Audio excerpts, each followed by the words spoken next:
2, ready, play.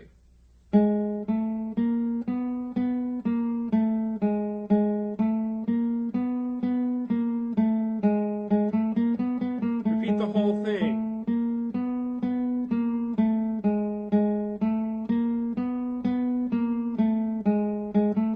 One more time. Synchronize. And so on and so on. So don't forget, accuracy and control are most important. But in getting up your speed itself, we've just gone over the first two things. The first is the right hand speed, and we do that with speed bursts. Next, we have to synchronize well. And third is something we're going to go over in the daily warm-up routine later in the video, which includes string crossing, the last component of really getting your scales down. So, here we go.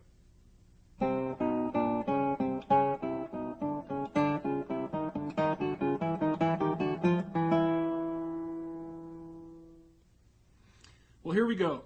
Now is the pumping nylon routine, or the daily warm-up routine. This started out as a series of individual exercises to benefit certain technical problems that I had, and later that I found that my students had as well.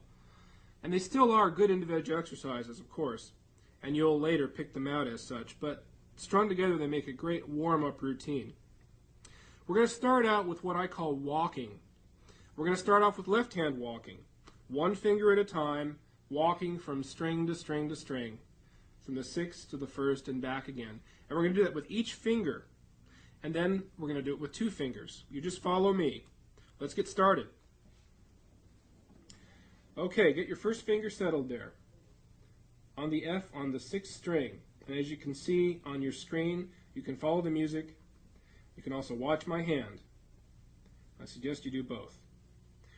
Okay, now the key here is to watch my finger here, to land squarely and consistently each time. This is an awareness exercise as well as a technical exercise. So be really aware of where you're landing on the fingertip. Number 2 tip is this. Don't play really staccato. That's cheating. It gives you too much time to move your finger. I want you to play nice and legato, changing at the last split second. See what I want? I want the movements to be quick, not slow and sluggish. Let's start. We're going to go through fingers. We're going to go fingers 1 through 4 as you see them. We're going to repeat each one just once. Let's try it. 1, 2, ready, go.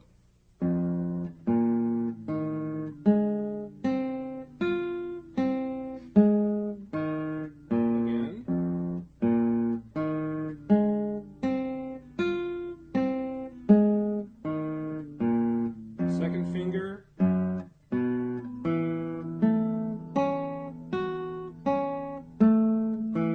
Again.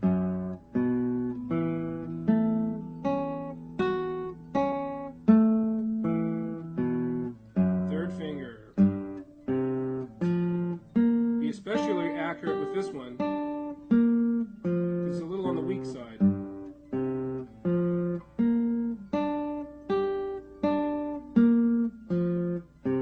Pinky, go. Of course, you really have to aim carefully here because the aiming surface is so small. The playing surface, I should say. You're going to practice that on your own. Now let's go right on to 2-finger walking. One thing I want to mention, keep your right hand fingering simple. I'm just using thumb on the bass strings, IMA on the trebles. You want to keep it simple because we're focusing on the left hand here. Okay, let's dig right in. Go to the first fret. We're going to walk with fingers 1 and 2. A couple things here. You're going to be walking like it's a tightrope. Got it? One behind the other. Okay, walking a tightrope. Second of all, when you move, when you're done playing a finger, move it right to the next string. See that? It goes right to the next string. I don't hang around anywhere. I'm not sluggish about it. Number 3 is you want to maintain some slight distance between your two middle joints here. You don't want to scrunch them together. It'd be like walking with your knees together. You don't want to do that. Let's try it. Here we go. 1, 2, ready, play.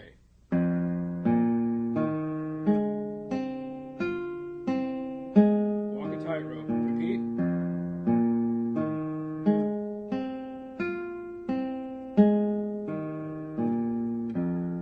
Let's go to the next fret.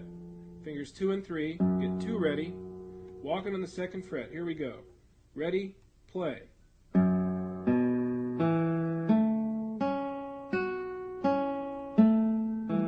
Too fast for you, slow down and go at your own pace. You don't have to keep up with me. I'm just showing you what it's all about here, so you can practice it more later. Make sure you get right to the next string. Go to the next fret. We're going to walk with 3 and 4. Get ready. Ready, go.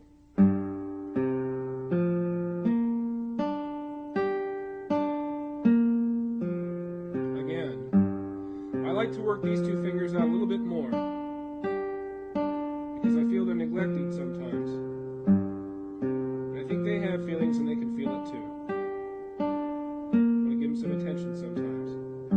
Land accurately each time, don't forget. Don't get lazy. Now, there are some rhythmic variations you can do on the one-fingered and two-fingered walking. I'll just show you a couple of them here. One is a dotted rhythm. It goes like this.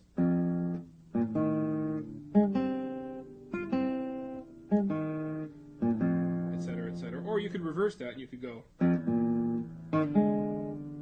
Let the strings ring, that's okay, you're not giving a concert. Got it? Okay, we got to go on to some slurs, so let's go. Ascending slurs. I call them hammer-ons sometimes, and rightfully so, because you're hammering on a finger. You're going from one finger, ascending to another finger. And in a way, you're kind of hammering it on. Now, to get a good sounding ascending slur or hammer-on, this is what you want to do. I don't want you to come out too far. It's really tempting to go and just slam the string. We tend to want to wind up. And I don't want you to wind up too much. Give yourself some space. I'd say an inch is plenty enough. The key is the speed with which you do or perform the hammer-on. You want a snapping sort of sound without being percussive. So if you get a nice crisp snap, the slur will be very clear.